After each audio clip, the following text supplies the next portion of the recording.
नमस्कार, आदाब। आप सभी का एक बार फिर से स्वागत है आपके बिजनेस ऑर्गेनाइजेशन एंड मैनेजमेंट के चैप्टर फर्स्ट के पार्ट 6 में। जैसा कि आप सभी को पता है, हम लोग काफी डिटेल में मैनेजमेंट को समझ रहे थे और मैनेजमेंट के अंदर उसके फंक्शन को समझते समझते आज हम डिटेल में बात करने वाले हैं आपके स्टाफिंग के बारे में। जैसा कि आप सभी को पता है, हम लोगों ने प्लानिंग से शुरू किया, फिर हम लोगों ने डिटेल में समझा ऑर्गेनाइजिंग का क्या मतलब होता है। आज हम डिटेल में समझेंगे स्टाफिंग का क्या मतलब होता है। माय डियर फ्रेंड, जब भी आप लोग यूनिवर्सिटी एग्जामिनेशन देते हो, जब भी आप लोग बीकॉम ऑनर्स या बीबीए के एग्जामिनेशन देते हो ना, तो अक्सर एक सवाल स्टाफिंग से रिलेटेड आता है। तो आज का वीडियो आप सभी के लिए काफी इंपॉर्टेंट होने वाला है, ज्यादा लंबा नहीं रहेगा, तो आप लोग लास्ट तक बने रहे। उससे पहले चैनल पे पहली बार आए हैं तो मेक श्योर करके चैनल को सब्सक्राइब और बेल आइकन को प्रेस कर लीजिएगा, क्योंकि आप सभी को पता है सही अमेजिंग कंटेंट आपको मिलता है सिर्फ इसी चैनल पे। देखिए, इससे पहले हम लोगों ने बात किया था आपका बेसिकली मैनेजमेंट के बारे में, और जब भी आप लोग मैनेजमेंट की बात करते हो तो मैनेजमेंट के अंदर हम लोगों ने देखा था मैनेजमेंट के डिफरेंट डिफरेंट टाइप के फंक्शंस होते हैं। जैसे सबसे पहले हम लोगों ने बात की, सबसे पहला मैनेजमेंट का फंक्शन होता है हम लोग प्लानिंग करते हैं। ठीक है, प्लानिंग करने के बाद हम ऑर्गेनाइजिंग करते हैं, ऑर्गेनाइज करने के बाद आज हम बात करेंगे स्टाफिंग करते हैं। ऑर्गेनाइजिंग का हम लोगों ने कल या फिर लास्ट वीडियो में हम लोगों ने उसको डिटेल में समझ लिया था। क्लियर? तो आज हम माय डियर फ्रेंड्स बेसिकली बात करने वाले हैं प्लानिंग ऑर्गेनाइजिंग के बाद जो तीसरा चरण आता है, जिसको आप लोग क्या बोलते हो, जिसको आप लोग बोलते हो स्टाफिंग। क्लियर है? तो आज हम माय डियर फ्रेंड्स से डिटेल में समझेंगे what is the meaning of staffing. ठीक है, स्टाफिंग का क्या प्रोसेस रहता है, स्टाफिंग का क्या मतलब होता है। देखिए, मैनेजमेंट की जब हम लोगों ने डेफिनेशन को एनालाइज किया था तो उस टाइम पे हम लोगों ने डिटेल में बात की थी कि आपका एक बढ़िया रिसर्चर हुआ है, एक स्कॉलर हुआ है, जिनका नाम क्या था, कोड्स एंड ओ डोनाल्ड। ठीक है, इनका अपना एक इंपॉर्टेंस रहा है, इनकी एक अपनी अहम भूमिका है मैनेजमेंट के अंदर। तो आज की जो डेफिनेशन मैं आप सभी के लिए लेके आया हूं वो किसने दी थी, वो आपकी कोन्स एंड ओ डोनाल्ड के थ्रू दी गई डेफिनेशन है। स्टाफिंग का मतलब आप सभी को पता है, देखो नाम से आपको पता चल रहा है। सबसे पहले आप लोगों ने क्या किया, सबसे पहले माय डियर फ्रेंड्स आप लोगों ने प्लान कर लिया, यानी कि सबसे पहले हम लोग क्या करते हैं, सबसे पहले हम लोग प्लानिंग करते हैं। प्लानिंग करने के बाद हम उसको ऑर्गेनाइज कर लेते हैं। ऑर्गेनाइज का मतलब क्या होता है, ऑर्गेनाइज का सिंपल मतलब होता है जो भी आपके ह्यूमन रिसोर्सेज है और जो भी रिसोर्सेज है या ह्यूमन एफर्ट को आपस में कोऑर्डिनेट करना, ये क्या कहलाता है, this is called the organize या फिर ऑर्गेनाइजिंग। ठीक है, आज तीसरी स्टेज में हम लोग आ चुके हैं। तीसरी स्टेज का क्या मतलब है, यानी कि आज हम किस पे बात कर रहे हैं, आज हम स्टाफिंग पे बात कर रहे हैं। स्टाफिंग का मतलब क्या होता है, जो आप लोगों ने प्लानिंग की है एक पर्टिकुलर ऑब्जेक्टिव को अचीव करने के लिए किसी भी ऑर्गेनाइजेशन में। ठीक है, तो ध्यान से समझना, अगर आप लोगों ने कोई भी ऑब्जेक्टिव सेट कर दिया, क्लियर है, उस ऑब्जेक्टिव को आपको अचीव करना है। उस ऑब्जेक्टिव को अचीव करने के लिए हमें मैन पावर की जरूरत होती है।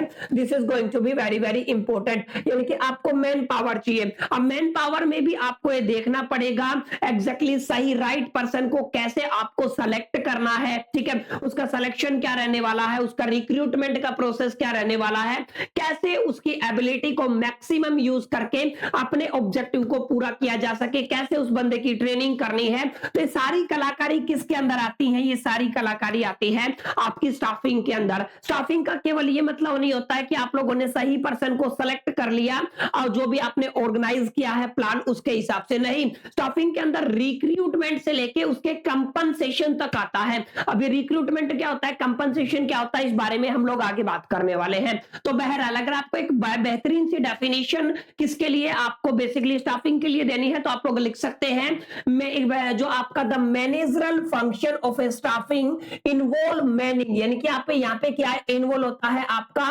Manning the organisational structure. आपको क्या करना है, ऑर्गेनाइजेशनल स्ट्रक्चर को मैन करना है, मैनिंग करना है थ्रू द, ध्यान से समझना, proper and effective selection, appraisal and the development of the personal. मतलब तीन बातों पे यहाँ पे बात की है, आपने सिलेक्शन करना है, अपेरेजल करना है and the development of the personnel to fill the role design into the structure. मतलब एक पर्टिकुलर डिजाइन किया गया है एक रोल के लिए, एक पर्सन का सिलेक्शन करना, अपार्सल करना और उसका डेवलपमेंट करना, ये सारी चीजें किस में आती है, this is called the staffing. तो अगर आपके एग्जामिनेशन में क्वेश्चन आता है कि डिटेल में समझाइए what is the meaning of staffing, तो आप लोग ये डेफिनेशन आसान से लिख के आ सकते हैं। ठीक है, और आप लोग ये भी कह सकते हैं स्टाफिंग रेफर, स्टाफिंग क्या करता है, रेफर करता है। ध्यान से समझना, मैंने एक निमोनिक्स लिखा हुआ है, निमोनिक्स का मतलब आप लोग क्या कह सकते हो, मैंने एक ट्रिक लिखा हुआ है। ठीक है, यहाँ पे RSD RSDTC लिखा हुआ है, ठीक है, इसका अपना एक मीनिंग होता है, ध्यान से समझना।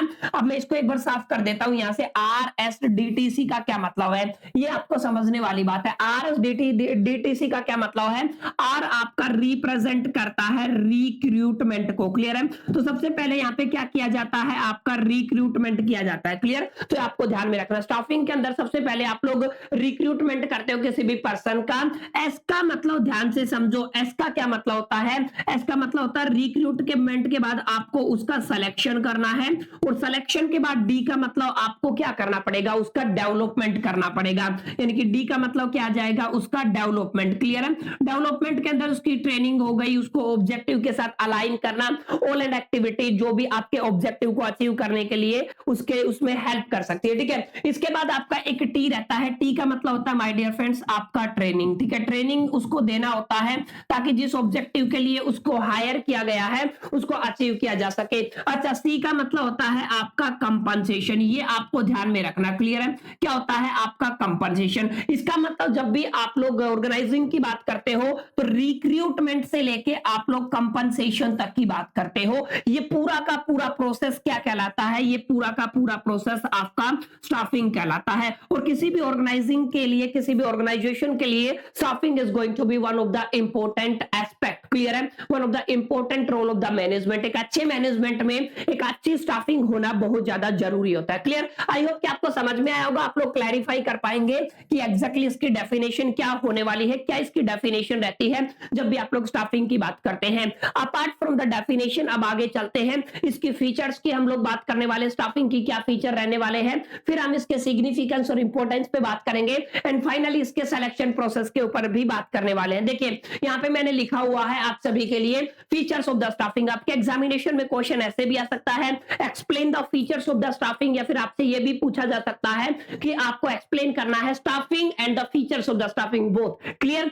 तो सबसे पहली जो आपकी स्टाफिंग की पहली आपकी फीचर रहने वाली है वो ये है कि आपका जो मैनेजमेंट होता है ना, मैनेजमेंट का एक इंटीग्रेटेड पार्ट क्या होता है, आपका स्टाफिंग। यानी कि पहला जो आपका फीचर क्या रहने वाला है, staffing is A integral part of the management, मतलब मैनेजमेंट से जुड़ा हुआ ही एक हिस्सा है, मैनेजमेंट का एक इंपॉर्टेंट रोल है, एक की फीचर आप लोग बोल सकते हो। मैनेजमेंट से जुड़ा हुआ है स्टाफिंग। स्टाफ अगर आपको अच्छा मैनेजमेंट करना है ना, तो आपको एक अच्छा स्टाफिंग करना आना चाहिए, जो एज ए आपको मैनेजर ये चीज आनी चाहिए, क्लियर। तो ये आपको समझना है। पहली फीचर क्या आएगी आपके, अगर आप एग्जामिनेशन में क्वेश्चन आता है तो आप लोग लिखोगे staffing is an integral part of the management. I hope कितना बात आपको समझ में आ गया होगा, पहला फीचर क्या रहने वाला है, ठीक है। उसके बाद आप लोग देखिए सेकंड फीचर है आपका परवेसिव मींस ये जो आपका स्टाफिंग है करीब करीब हर एस्पेक्ट को हर फील्ड में अप्लाई किया जाता है और उसको एक तरीके से इंपैक्ट करता है, क्लियर है।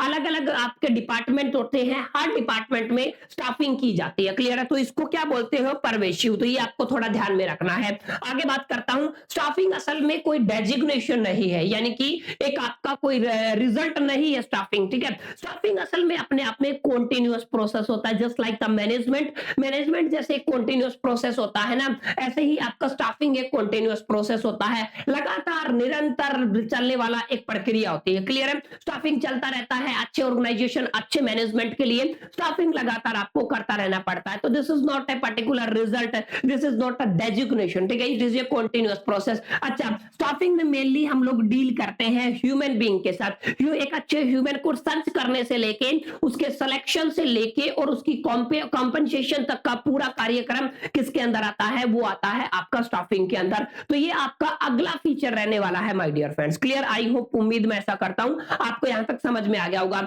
आगे देखिए, आपके स्टाफिंग के वाइड स्कोप होते हैं, मतलब ऐसा नहीं है कि स्टाफिंग केवल एक फील्ड के लिए किया जाता है, करीब करीब हर फील्ड के लिए उस फील्ड में अलग अलग डिपार्टमेंट के लिए स्टाफिंग किया जाता है, क्लियर है। इसका मतलब क्या है, जब भी आप लोग स्टाफिंग की बात करते हो तो स्टाफिंग के अंदर उसके स्कोप बहुत ज्यादा वाइड हो जाता है, क्लियर। तो ये आपका अगला फीचर रहने वाला है। अच्छा, मल्टीपल ऑब्जेक्टिव एक्टिविटी होती है आपकी स्टाफिंग और सिंगल ऑब्जेक्टिव एक्टिविटी नहीं होती है, अलग अलग कितने ही ऑब्जेक्टिव आप लोग सेट कर लीजिए किसी भी ऑर्गेनाइजेशन के लिए और उसके अंदर आप लोग स्टाफिंग कर पाएंगे, क्लियर। तो here are the some features of the staffing. First हम लोगों ने बात किया कि staffing is an integral part of the management, आप लोगों को लिखना है staffing is a pervasive means it is implemented in करीब करीब इन ऑल द फील्ड, ठीक है। आगे हमने बात की it is a continuous process, it is dealing with the human being. And आगे हम लोगों ने बात किया इसके वाइड स्कोप होते हैं।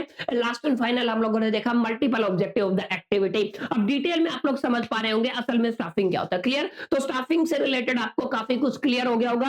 फीचर के बाद हम लोग इसके सिग्निफिकेंस या फिर आपकी इंपॉर्टेंस की भी बात करते हैं कि आपको स्टाफिंग करना क्यों जरूरी है। देखिए, सबसे पहले तो आपको स्टाफिंग करना इसलिए जरूरी है कि आपकी जो जॉब है, जॉब उस जॉब को आपको फिल करना है एक ऐसे कॉम्पिटेंट के साथ जो उस जॉब के लायक हो, उस जॉब के ऑब्जेक्टिव को अचीव कर सके। तो ये सारी कलाकारी कब होगी? जब आप लोग अच्छी स्टाफिंग करेंगे। तो यहाँ पे मैंने पहला पॉइंट यही लिखा हुआ है कि आपका feeling job with the competent personnel, मतलब आपको आपकी जॉब को फिल करना है विद ए कॉम्पिटेंट पर्सोनल, मतलब एक उपयुक्त व्यक्ति का चयन करके उसको उसकी जगह पे फिट करना, यही आपका क्या होता है? स्टाफिंग। और ये इसकी इंपॉर्टेंस होती है। अगर जिस जॉब का आपका बेसिकली वर्किंग कुछ रहने वाला है और उसकी जगह किसी और पर्सन को आप लोगों ने वहां पे फिट कर दिया, तो आप लोग इमेजिन कर सकते हैं ऑर्गेनाइजेशन है ना, आप लोग कह सकते हो फर्श अर्थ से फर्श पे आ सकता है। फर्श से अर्थ की बात नहीं कर रहा हूं, अर्थ से फर्श पे आ सकता है, यानी कि आप लोगों का टॉप से बॉटम पे आ सकता है,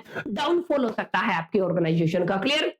तो आपको ये समझना है कि आपकी जो फीलिंग जो विद कॉम्पिटेंट पर्सनल। सेकंड, आप लोग देखिए बेटर परफॉर्मेंस के लिए आपको स्टाफिंग की जरूरत होती है। आप सभी को पता है ह्यूमन रिसोर्सेज से ही बड़े ऑब्जेक्टिव को अचीव किया जा सकता है। और बेटर परफॉर्मेंस कब होगी? जब आप लोग एक सही व्यक्ति का चयन करेंगे। क्लियर? अगर आप लोगों को अपने बिजनेस का सर्वाइवल एंड ग्रोथ चाहिए तो आपके अच्छे लोगों की जरूरत होगी, और अच्छे लोग आप लोग स्टाफिंग के थ्रू ही एक तरीके से हायर कर पाओगे। क्लियर? आगे आप लोग देख लीजिए, अगली जो सिग्निफिकेंस रहने वाली है optimum utilization of the human resources. किस तरीके से ह्यूमन रिसोर्सेज का ऑप्टिमम यूज करना है, ये भी कहां पे आता है? स्टाफिंग। अगर स्टाफिंग नहीं होगा तो आप लोग ह्यूमन रिसोर्सेज का ऑप्टिमम यूज नहीं कर पाएंगे। एंड फाइनल हम लोग बात करेंगे, ध्यान से, लास्ट एंड फाइनल पॉइंट है improve job satisfaction and the moral. Clear है? जॉब सेटिस्फैक्शन एंड मोरल को अगर आप लोगों को इंप्रूव करना है तो डेफिनेट सी बात है आपको क्या करनी पड़ेगी? आपको अच्छी स्टाफिंग करनी पड़ेगी, अच्छी स्टाफिंग आपको आनी चाहिए। क्लियर? तो here are very very important point that we are discussing in this video कि एग्जैक्टली आपके फीचर्स क्या रहने वाले स्टाफिंग की डेफिनेशन क्या रहने वाली है, कौन कौन से निमोनिक्स है, and final, last and final जो आपका टॉपिक रहता है स्टाफिंग प्रोसेस क्या रहता है। देखिए, स्टाफिंग प्रोसेस काफी इंपॉर्टेंट है, तो मैं आपसे रिक्वेस्ट करूंगा इस स्लाइड को ध्यान से समझिएगा, क्योंकि this is the last slide. इसके बाद हम लोग सिर्फ इसके डिसएडवांटेजेस और एडवांटेजेस की बात करने वाले। देखिए, जब भी आप लोग स्टाफिंग प्रोसेस की बात करते हैं कि जब आप लोग स्टाफिंग करते हो तो कौन कौन से प्रोसेस हिस्से आते हैं या फिर उसके अंदर इन्वॉल्व होते हैं। ठीक है? स्टाफिंग के अंदर सबसे पहले हम लोग मैन पावर का रिक्रूटमेंट करते हैं। क्लियर? रिक्रूटमेंट आपका पहला स्टेप रहता है किसके अंदर? आपका बेसिकली स्टाफिंग के अंदर। तो ये आपको थोड़ा ध्यान में रखना है। ठीक है? तो पहली स्टेप क्या हो जाएगी? पहली स्टेप हो जाएगी man power recruitment is the first step in the staffing. Second, हम लोगों को केवल रिक्रूटमेंट करना है। ध्यान से समझना, मैन पावर रिक्रूटमेंट और रिक्रूटमेंट के अंदर एक फर्क होता है। ठीक है? उस रिक्रूटमेंट के अंदर हमें सिलेक्शन करना होगा। सिलेक्शन करने के बाद हम क्या करते हैं? Placement and the orientation. Clear है? आप लोगों ने सिलेक्शन किया, सिलेक्शन के बाद आप लोग क्या कहते हो?